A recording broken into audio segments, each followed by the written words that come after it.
मेरे Bachelorette party के दिन मैं बहुत खुश थी।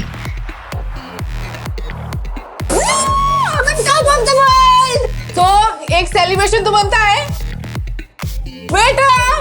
पर शादी के एक दिन पहले मेरे साथ ऐसा घिनौना हादसा हुआ जिसे बताने में भी मुझे शर्म आती है।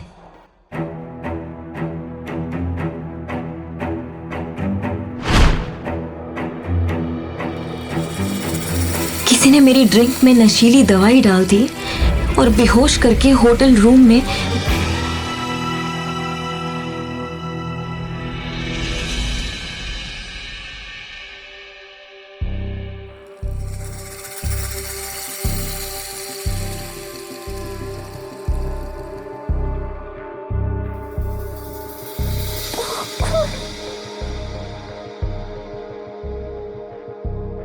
मैं ऋषि के साथ यहाँ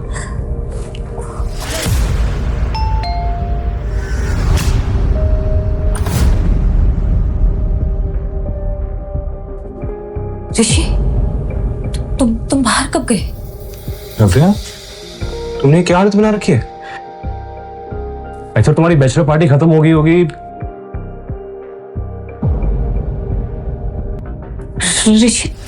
ऋषि मेरी बात सुनो। Don't you dare! अपनी जुबान से मेरा नाम भी मत लेना। ये बिस्तर, ये कपड़े, ये टाई और दारू के नशे में तुम्हारी सारी असलियत सामने आ गई। 2 दिन में हमारी शादी है और तुम कल रात को किसी और के साथ। नहीं, अब तुम्हारे साथ शादी करने का कोई मतलब नहीं।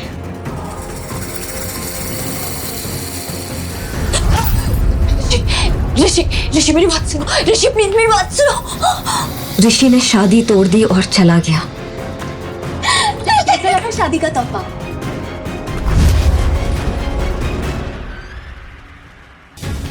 पर दूल्हा बदल गया। जो ड्रिंक मैंने कल रात पी थी उसमें नशीली दवाई उसी ने मिलाई थी। इतना बड़ा धोखा किया मेरे साथ कनिका। क्यों?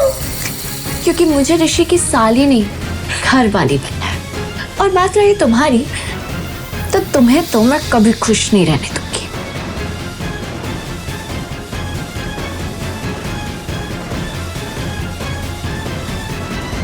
शर्म, मुझे शर्म आती है तुझे अपनी बेटी कहते हुए। पापा, ये सब कुछ कनिका ने किया है। कनिका ने मुझे फंसाया। मैंने कुछ अभी के अभी निकल जाओ उस घर से। सेना परिवार से तुम्हारा कोई रिश्ता नहीं। कनिका ने अपना काम कर दिया था और पापा ने मेरी एक नहीं सुनी। पर मेरी सौतेली माँ ने मार मार कर मुझे घर से निकाल दिया।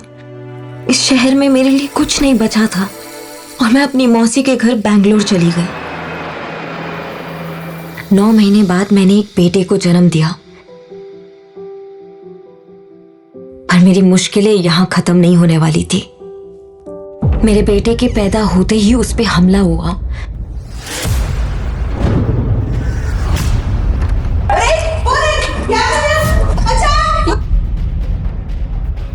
पर मौसी ने उसे बचा लिया। कौन था वो आदमी, आपको पता चला? वो आदमी कौन था ये तो नहीं पता, लेकिन वो ऐसे बड़बड़ा रहा था कि वो आपके बेटे का पिता है। इसका मतलब ये वही आदमी था जिसने उस दिन मेरे साथ होटल में। लेकिन कौन है वो?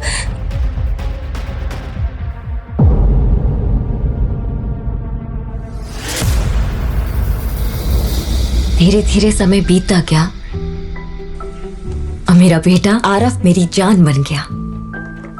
मैंने उसे ही अपनी दुनिया मानकर फिर से एक नई शुरुआत की।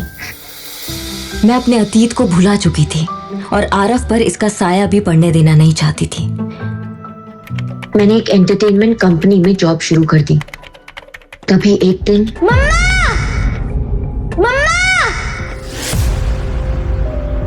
जल्दी आओ। आरफ पापा मिल गए। देखो हम दोनों के हाथों में सेम ही निशान है। आरफ, तुम। मैंने उस आदमी का चेहरा देखा और मैं जैसे खोई गई। उसकी आंखों को देखकर ऐसा लग रहा था कि जैसे उसका और मेरा कोई पुराना रिश्ता था। मम्मा यही मेरे पापा है ना? पापा को घर लेके जा रहे हैं। आरफ, ये क्या बोल रहे हो तुम? तुम्हारे पापा नहीं है क्या? हमारे मैनेजर वहां आए और डांटते हुए बोले, आरफ को बाहर लेके जाओ, हमारी कंपनी की सीईओ अविनाश आहूजा। आरफ, प्लीज, वो तुम्हारे पापा नहीं है। Hello. Navya, come to my cabin right now. Yes sir, yes sir. God, Aaraf तुम मेरे केबिन में बैठो, मैं आती हूँ। वो तुम्हारा बेटा था? क्या तुमने बोला था उसको ये सब करने के लिए? नो सर, मुझे तो पता भी नहीं था कि आप आने में हैं। और सच बताऊं तो मैंने इससे पहले आपको कभी देखा भी नहीं है।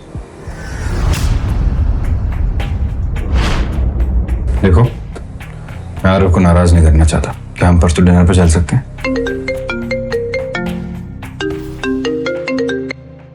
मैं ये सोचकर बहुत खुश हो रही थी कि ये मेरी जिंदगी की एक नई शुरुआत है कि तभी मेरा फोन बजा और ऊपर पापा का नाम देखकर मेरे होश उड़ गए। 6 साल बाद पापा ने मुझे फोन किया था। पापा वो बहुत बीमार थे और बस आखिरी बार मुझे देखना चाहते थे। मुझसे रहा नहीं गया और दूसरे दिन मैं आरफ को लेकर अपने शहर पहुंच गई। पर वहां जाकर जो हुआ वो देखकर मेरे पैरों तले जमीन ही निकल गई थी। पापा, नव्या,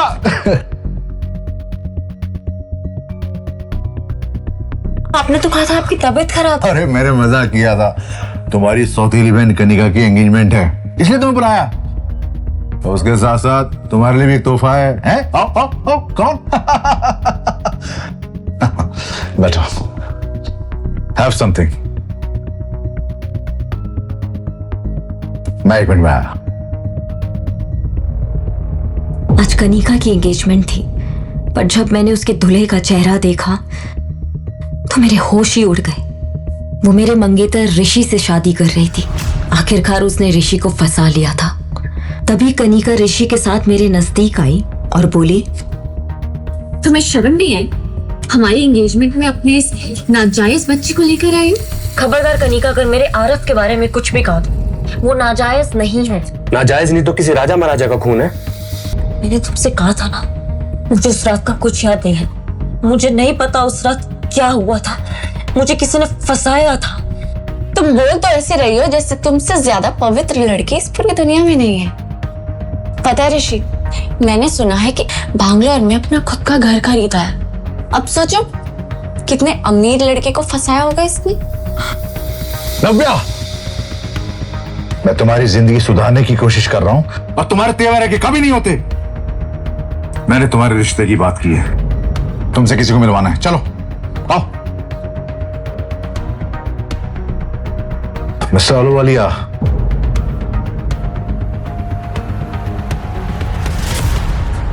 मिस्टर अहलूवालिया, अगर आप हाँ गए तो अभी रिश्ता पक्का कर देते हैं। मैंने उस आलूवालिया का चेहरा देखा तो मेरे होश उड़ गए। उम्र में वो मेरे पापा से भी बड़ा था और उसको मैंने कई बार टीवी पर देखा था। वो औरतों को छेड़ने के मामले में कई बार जेल जा चुका था। मैंने पापा की ओर गुस्से से देखा और बाहर निकल आई। नव्या, चलो।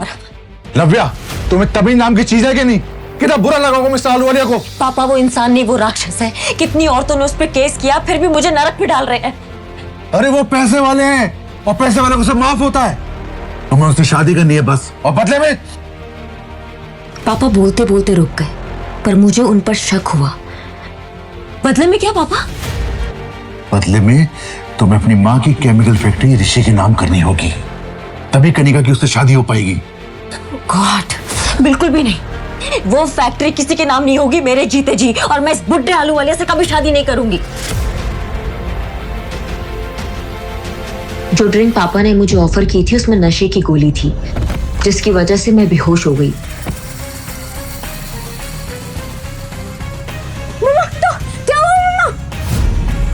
मेरी आंख खुली तो मैं अस्पताल में थी और आरफ मेरे साथ नहीं था। आरफ, आरफ,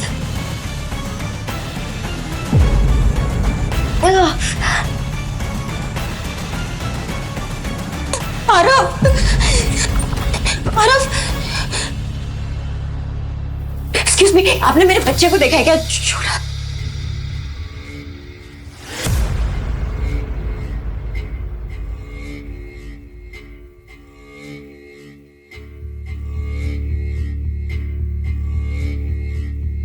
लेटर पढ़कर जैसे मेरी दुनिया ही खत्म हो गई। वो लेटर मेरे पापा ने छोड़ा था और उसमें लिखा था, तुम्हारा नाजायज बेटा हमारे कब्जे में है, अगर उसकी सलामती चाहती हो तो शादी के पेपर्स पर साइन करके हमारे घर आ जाओ।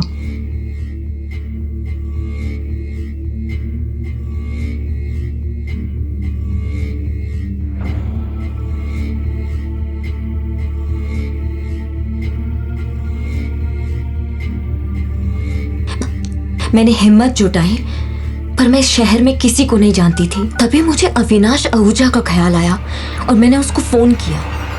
हेलो हेलो, मैं नव्या बोल रही हूँ अविनाश जी, मुझे आपकी हेल्प की जरूरत है। मेरे बच्चे आरव, उसको किसने किडनैप कर लिया है, प्लीज मेरी हेल्प कीजिए, प्लीज प्लीज। नव्या, नव्या तुम बिल्कुल चिंता मत करो, और वो कुछ नहीं होगा। मैं अभी फ्लाइट लेकर रात तक वहां पहुंचता हूँ। हेलो। मेरी आखिरी उम्मीद अविनाश भी इस वक्त इस शहर में नहीं था, पर मुझे किसी भी हाल में मेरे बेटे आरव को बचाना था।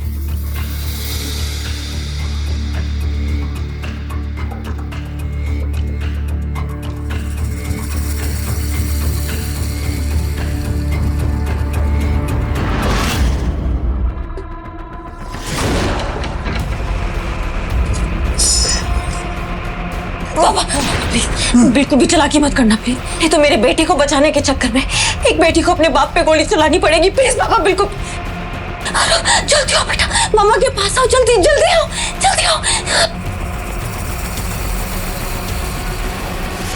और कितना तड़पाओगी नव्या? मैं तो तुम्हें महारानी बना कर रखना चाहता, मगर अगर तुम कैदी बनकर रहना चाहती हो तो कैदी बनाकर रख लेगी। मेरी दोनों ओर खतरा मंडरा रहा था, पर आरव के लिए सब कुछ जायज था, इसलिए मुझे मजबूरन आलूवालिया से शादी करने के लिए मैरिज पेपर्स पर साइन करना पड़ा। अब आरव से मुलाकात होगी। वक्त भी कितना जल्दी बदलता है ना नव्या। 6 साल पहले तुम ऋषि के साथ थी और अब देखो तुम आलूवालिया के साथ। वैसे आलूवालिया की दूसरी बीवी कहाँ गई, किसी को कुछ नहीं पता। तुम जरा बच के रहना ना नव्या। तुम भी जरा बच के रहना करने का, क्योंकि ऋषि तुमसे शादी कर रहा है मेरी प्रॉपर्टी के लिए। कहीं उसको प्रॉपर्टी मिलने के बाद वो तुमको ना छोड़ दे। खबरदार नव्या, अगर ऋषि के खिलाफ एक शब्द भी बोला तो। सर, तुम्हें अपने बच्चे की जान की चिंता नहीं है, इसलिए इतना नाटक कर रही हो? मेरी बात ध्यान से सुन लो, आलू वाले से शादी करने में ही हम सबकी भलाई है। चलो। नहीं पापा, चलो चलो।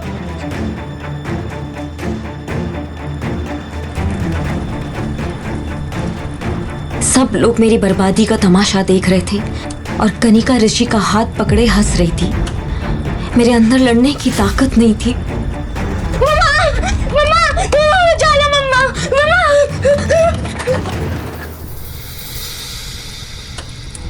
शादी के फेरे लेते हुए बस मुझे आलूवालिया की हवस भरी आंखें दिखाई दे रही थी।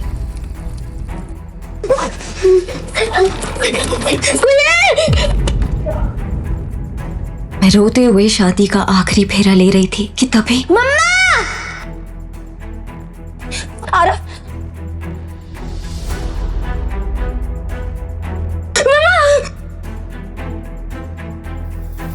मम्मा!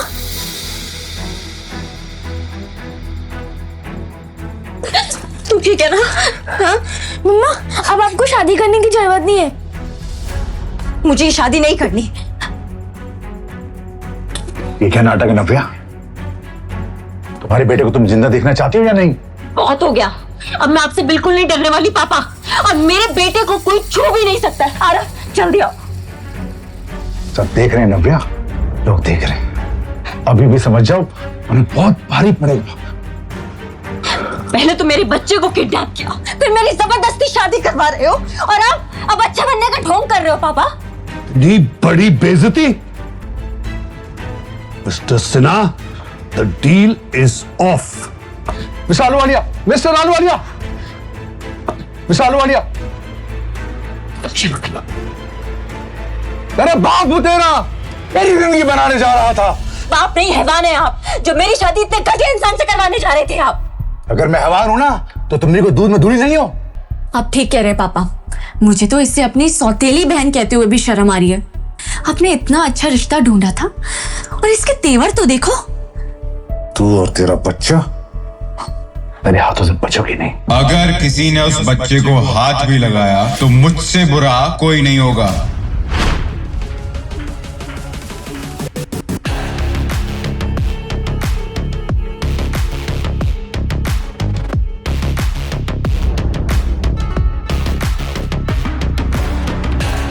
मुझे अविनाश में एक सहारा दिखता था और मैं उसके गले से लिपट गई, पर तभी मुझे एक जानी पहचानी सी खुशबू आई।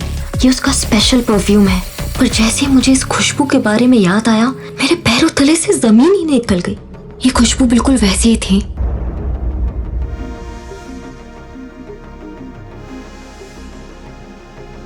नव्या, क्या तुम मुझसे शादी करोगी अभी इसी वक्त? आगे क्या होगा नव्या और उसके बेटे आरव के साथ? आगे की कहानी जानने के लिए देखें अगला एपिसोड सिर्फ पॉकेट FM के YouTube चैनल पर, और द रिटर्न के सारे एपिसोड्स को सुनने के लिए डिस्क्रिप्शन में दी लिंक से डाउनलोड करें पॉकेट FM ऐप।